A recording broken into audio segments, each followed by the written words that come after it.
Olá, aqui é a doutora Patrícia Campos Ferraz e esse é mais um episódio do meu podcast Nutrição, Exercício e Saúde, que conta com o apoio da Clínica Move. Então, nós estamos, na verdade, continuando aqui a gravação incrível com a minha querida amiga Nina Cecchini. Obrigada por ter aqui continuado conosco. Obrigada pelo convite. E agora a gente vai continuar o nosso papo falando sobre um outro tema, que é a interface entre a psicologia e a nutrição. Então, Nina, eu queria que você explicasse para a gente como que a psicologia e a nutrição podem trabalhar juntas. Acho que o primeiro ponto é a gente entender o que a psicologia pode ser várias, né? Então, psicologias. E o lugar não é o referencial de atuação, mas a compreensão do que está sendo buscado no serviço de psicologia. Acho que são dois grandes referenciais e principalmente depois da pandemia cresceu muito o olhar para as questões de saúde mental e isso abriu uma compreensão cada vez maior dos espaços de atuação da psicologia.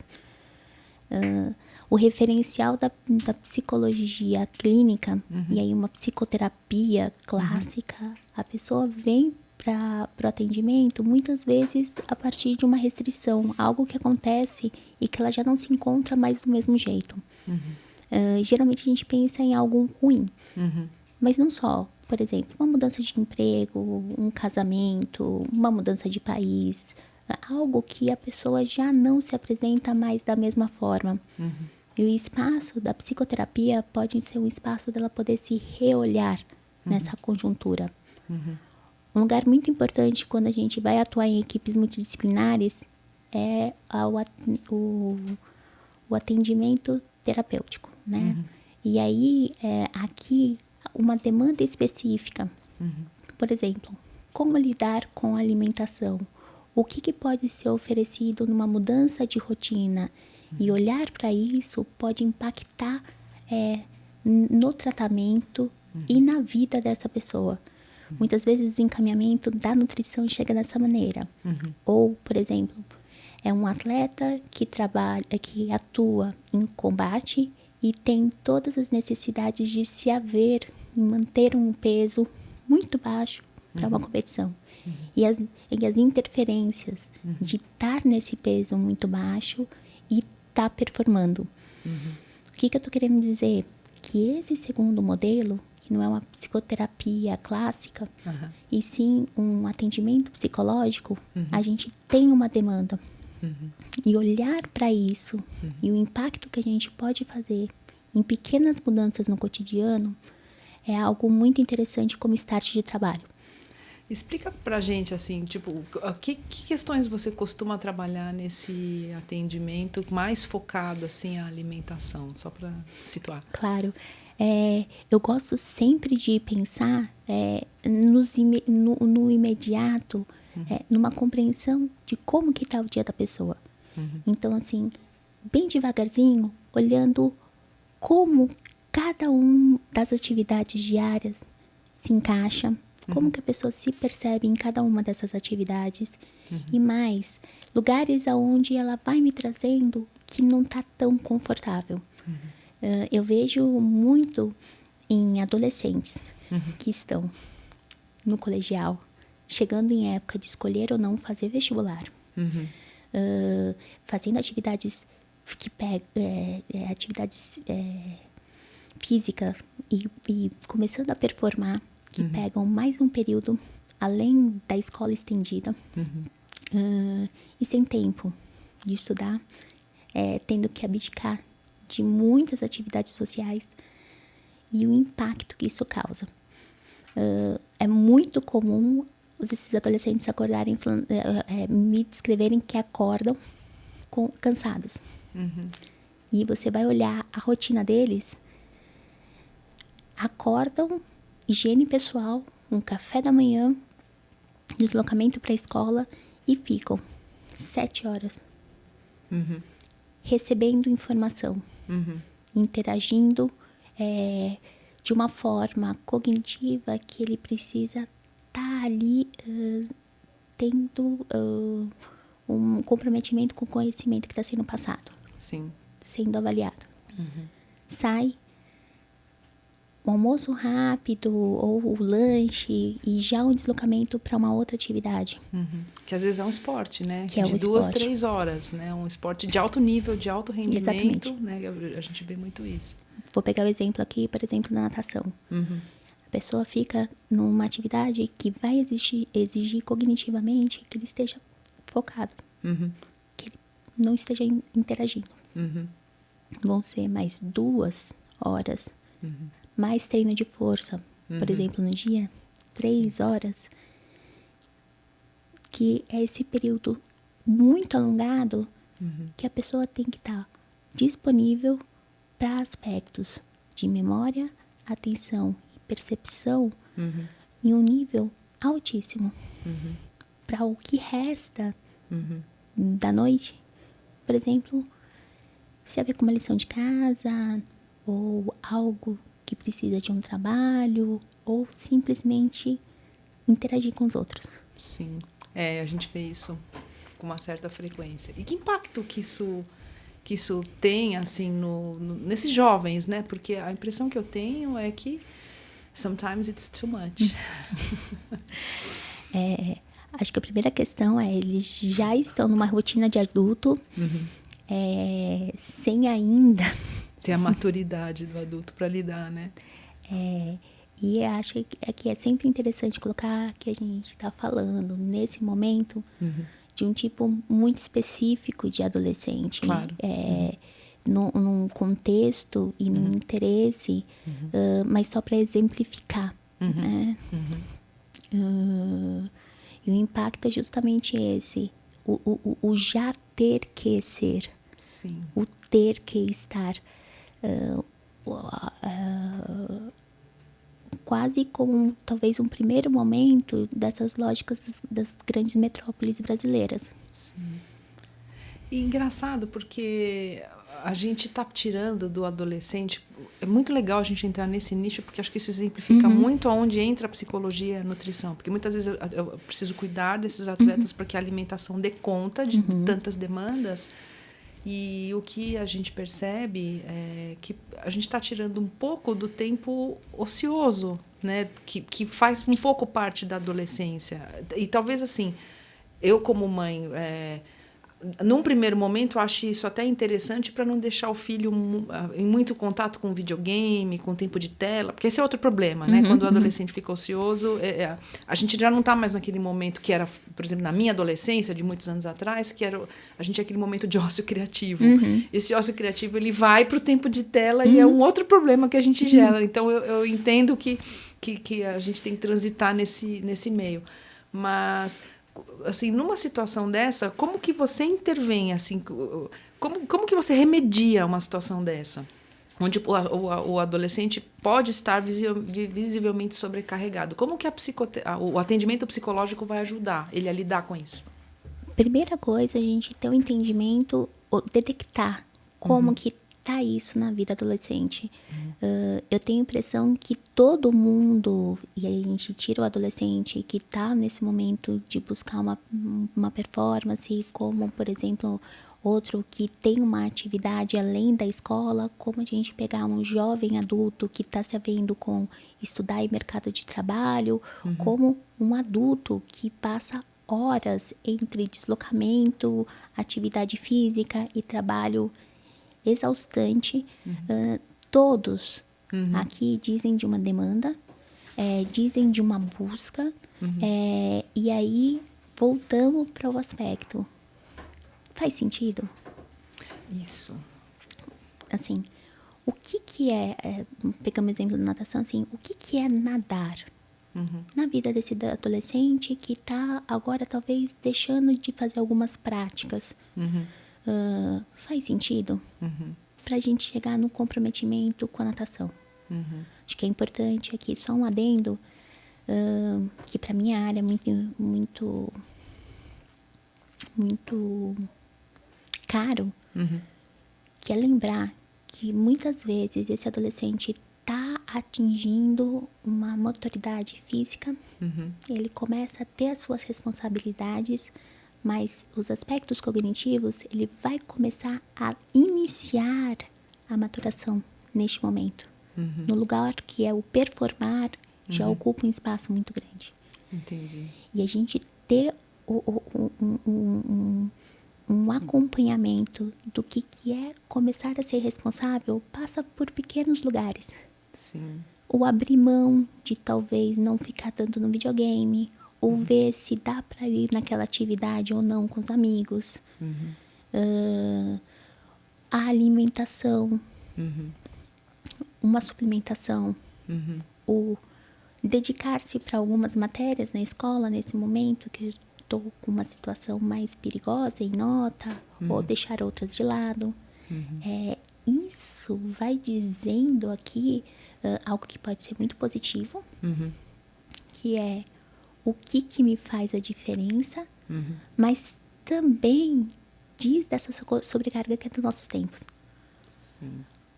O acompanhamento psicológico, a gente diz o extremado, talvez esse adolescente que está performando em uma atividade física, mas a gente pode pensar num vestibulando. A gente pode imediatamente trazer na rotina de um adulto. A gente pode trazer no referencial de uma mãe que acabou de ganhar um bebê e como que é estar afastada, talvez, desse mercado de trabalho, mas ao mesmo tempo demandas de criar essa criança, desde o simplesmente alimentar, né? Do simplesmente estar na rotina de colocar aí todas as demandas desse primeiro momento da criança com as necessidades de outros lugares. Então, assim, tem muita coisa para ser vista. E através do atendimento psicológico, você pode ajudar o seu paciente a traçar um novo rumo que seja mais adequado com seus reais anseios e com suas reais necessidades, então, não é isso? Gostei da palavra rumo, que eu acho que assim, pequenas correções de rota, né? Então, e às vezes eu costumo brincar que assim, não é pra gente fazer uma escolha. Eu vou fazer uma escolha se eu vou deixar ou não de ter essa rotina estressante de trabalho, ou se eu vou deixar o esporte, ou se eu vou fazer o vestibular, ou se eu vou voltar ou não para a carreira. O ponto não é esse.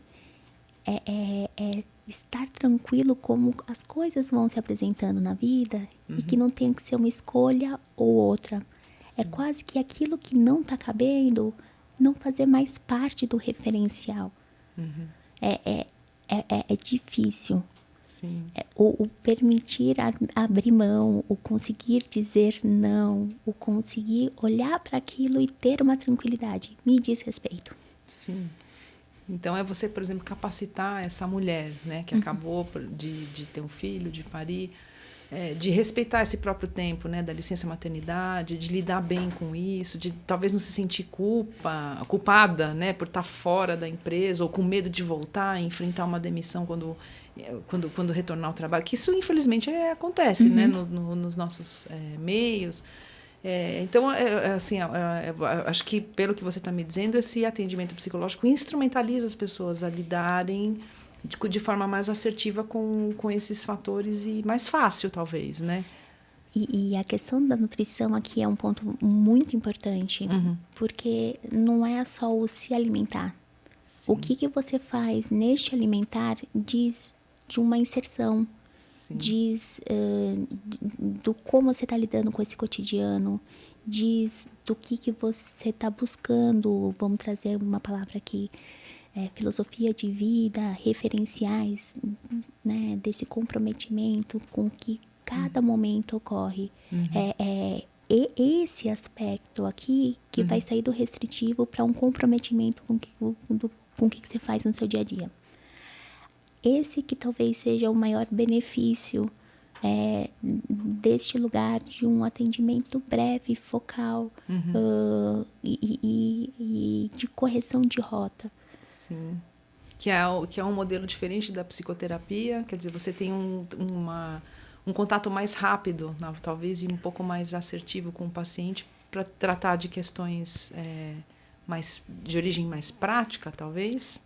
Assim, quando a gente fala de rápido, pode ser desde poucas sessões ou rápido por ser uma temática muito ali, que já se apresenta, né? Um atleta que vai para uma competição perder peso para aquela competição. Não vai ter só aquela. Provavelmente na vida dele como atleta em vários momentos. Sim. Mas diz daquele momento. Então, assim, não só pode, mas também não só poucos atendimentos, mas assim, que diz pontuais, daquela talvez, pontual, né? que diz daquele momento. Entendi. Isso é muito legal, porque eu mesma, quando penso em psicólogo, eu já penso em psicoterapia, já penso em uma relação de longo prazo, e não existe só essa forma de tratar, né? Isso é legal. E às vezes ou cuidar, como você mesmo, né, já colocou. Mas, e aqui também é uma coisa importante de colocar assim, se a ver com as questões existenciais de uma psicoterapia tradicional, né? Então, esse modelo é fundamental. Mas, às vezes, a pessoa pode não ter disponibilidade. Desmistificar o consultório terapêutico como essa única modalidade é muito mais do que ver o referencial da prática do profissional, mas o entendimento do que está sendo ofertado naquele trabalho. Sim. E aí, de novo, entender essa demanda e a atuação na queixa do que está sendo colocado para um cuidado. Entendi. E agora, assim, puxando um pouquinho a sardinha para o meu lado, como que a psicologia pode ajudar o paciente a melhorar o seu comportamento alimentar? Eu vou tentar me explicar onde eu quero chegar.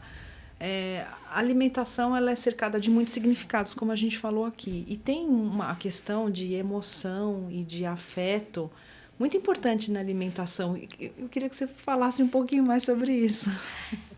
Acho que tem... Quando a gente fala almoço de domingo, isso chega para cada um de um lugar. Sim. Ainda mais aqui em São Paulo, que a gente tem essa cultura italiana, né, do almoço com a nona, com a mama, né? Então, quando a gente fala de festa, de um evento, a alimentação tá ali. E não é quantos carboidratos que está sendo comidos ou quantos referenciais, assim... De quantidade, assim, né? Diz de uma afetividade, diz de um encontro, e tudo isso, o que diz respeito do tá ali. Outra questão, alimentação não é só o ato de comer. Também o preparar. Também o como que como e com quem você tá naquela refeição, por exemplo. Sim.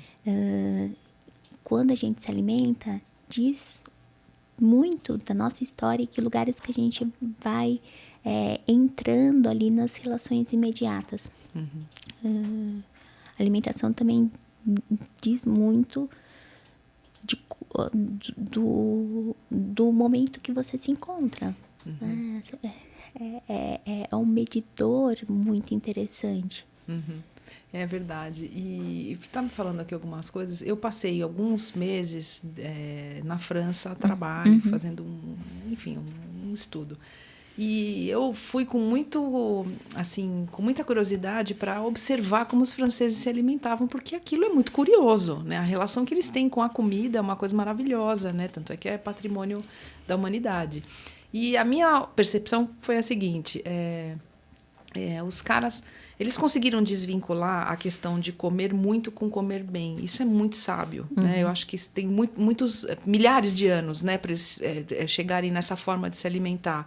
Então, o primeiro paradigma, a gente que sofre mais essa influência americana do oversizing, né, dos overeating, né, que eles chamam de comer demais, etc., que a satisfação vem da quantidade.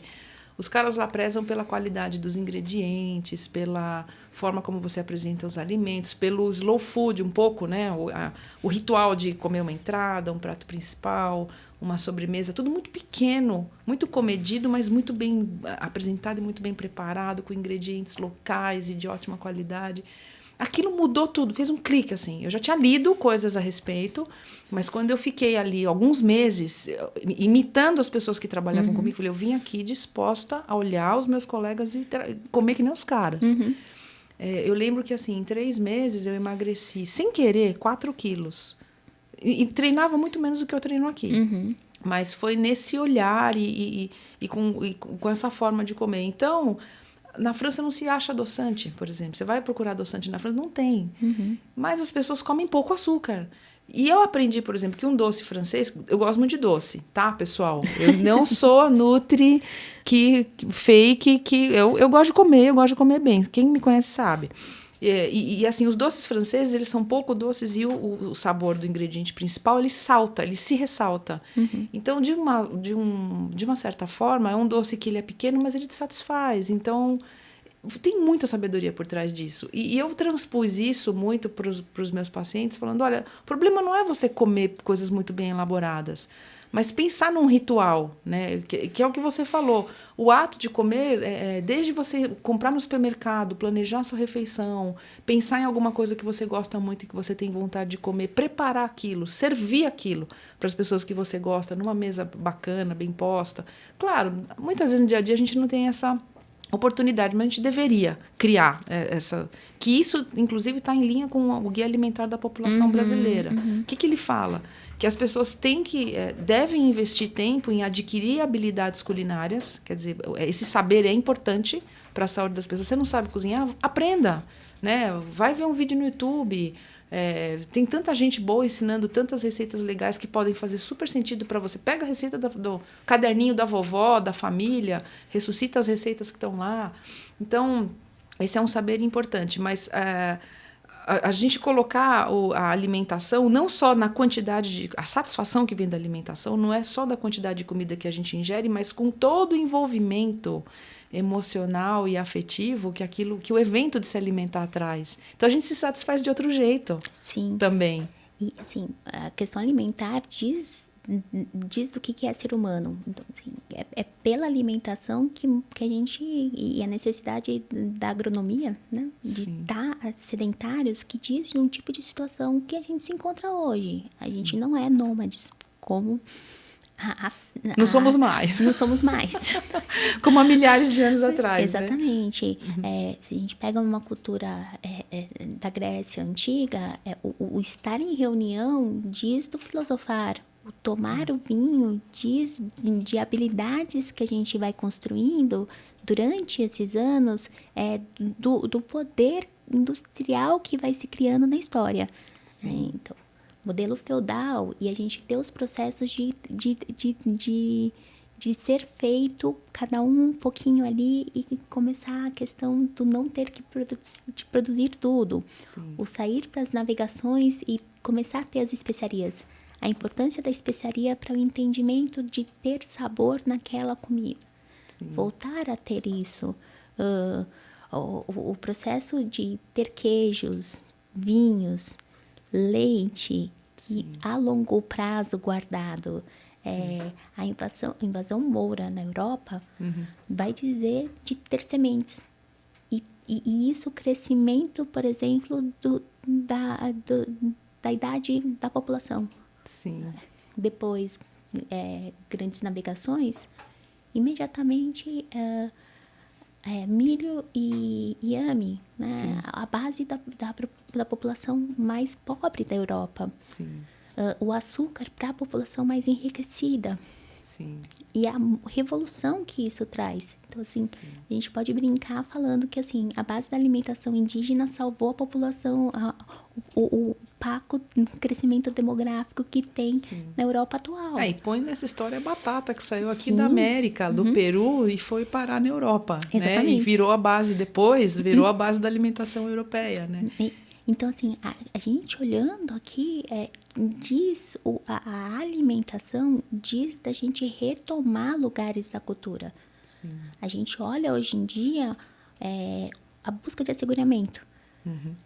Ultraprocessados, a gente já olha e tem o asseguramento do tipo de sabor que vai estar lá. É previsível. É previsível. Em uma sociedade que a gente precisa chegar em algum lugar, em uma sociedade que a gente tem que saber de antemão, é quase a perda da capacidade de se surpreender. Hoje em dia, não ter essa abertura para se surpreender, para não chegar naquilo, para simplesmente estar ali e saborear é muito difícil. O espaço da psicoterapia diz muito disso, e aí eu estou falando de uma psicoterapia mais tradicional, de se haver com a sua existência, o que você está se buscando, mas também nesse direcionamento de um atendimento psicológico, do comprometimento da pessoa com o que ela está fazendo, por exemplo, com o seu dormir, com o seu treinar, com o seu alimentar. A gente sai de um lugar muito restritivo da psicologia. Eu não estou mal, eu não preciso da psicologia, para um lugar de compreensão de potencial, de como que você quer lidar com isso. Para a nutrição, pensando muito no que a gente está colocando, em busca de nortes, e não nessa frustração do modelo a ser adquirido, como no nosso primeiro episódio, acaba sendo um diferencial de processo identitário. O que eu estou buscando e o que isso me diz respeito? Mais de ser um lá de fora me falando dessa construção. Entendi. Nossa, isso é muito legal, meu Deus. Olha, a gente está chegando no final de mais um episódio, meu Deus, eu queria ficar mais 3 horas aqui, porque é um assunto tão gostoso. E aí, assim, então, tentando já caminhar para um desfecho, o que você aconselharia as pessoas que estão escutando a gente, que estão se identificando assim com essas falas, a fazer assim? Quem que elas deveriam procurar? Ou pessoas que estão aí Brasil afora, mundo afora, porque a gente tem muita gente de fora do Brasil que está escutando. Se tem alguma literatura que você recomenda, algo interessante para as pessoas terem alguma informação a respeito de comportamento alimentar e psicologia de forma segura, assim, o que você recomendaria? Tem estudos muito aprofundados sobre essa questão. Tem um laboratório na Federal Fluminense estudando a questão do comportamento e alimentação, que eu acho fundamental. Tem uma série de lugares, principalmente em mídias, onde a questão da alimentação é discutida de uma forma, eu gosto muito disso, científica e embasada. Mas hoje em dia, o que eu acho mais interessante é que a psicologia já não precisa ter esse espaço de um setting terapêutico físico. Certo. Então, assim, a aproximação dos profissionais está cada vez mais acessível. E isso pode ser interessante. O porquê não se permitir a estar em um processo. Pode fazer, por exemplo, um atendimento online. Você não precisa estar fisicamente junto com as pessoas. Por exemplo. Então, se você tem, se identifica com isso que a gente está falando aqui, é possível você procurar um psicólogo. Sim. E fazer um atendimento online de qualquer lugar do mundo. E sai daquele lugar do ter um espaço para falar sobre problemas para uma compreensão do que eu estou querendo para a minha vida.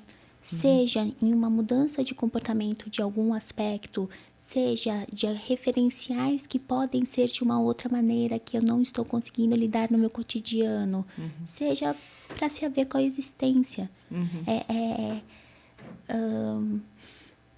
É difícil, não sendo psicóloga e muito apaixonada pelo que eu faço, não falar que é um espaço de muito benéfico. Claro, lógico. Mas eu acho que não precisa ser o único. O importante, talvez, é buscar esses referenciais do que no final das contas está querendo, um norte. Então, é isso. Eu acho que é a gente criar a oportunidade de se conhecer. Né? Porque acho que é por isso que o atendimento psicológico e a psicoterapia, na verdade, dão instrumentos para você se conhecer, se reconhecer e compreender aquilo que faz sentido para você e o que você pode buscar para te acrescentar, na verdade, né? Eu amei. Nina, muito obrigada. Olha, eu estou assim, muito feliz com todos esses episódios. Muito obrigada mesmo. Eu acho que a gente conseguiu extrair bastante coisa dessa interação de psicologia e nutrição. Dava mais uns 3 episódios fácil aqui, de verdade. Eu estou com dor no coração de acabar esse episódio, pessoal, que vocês estão vendo aí. Te agradeço muito. Agradeço também, de novo, a Clínica Move enormemente por apoiar essa série de episódios. Muito obrigada. Obrigada pelo convite, é um prazer. As nossas conversas de corredor é sempre uma delícia. Queria agradecer também muito toda a equipe da Move por esse espaço, pela abertura de poder falar de psicologia, aproximando muito do aspecto de qualidade de vida, bem-estar, do curar e não apenas tratar. Então, assim, eu preciso de falar que eu sou uma privilegiada em saborear esses espaços que vocês me dão. É uma alegria, uma satisfação muito grande. Então, muito obrigada a vocês que estão nos assistindo e até o próximo episódio.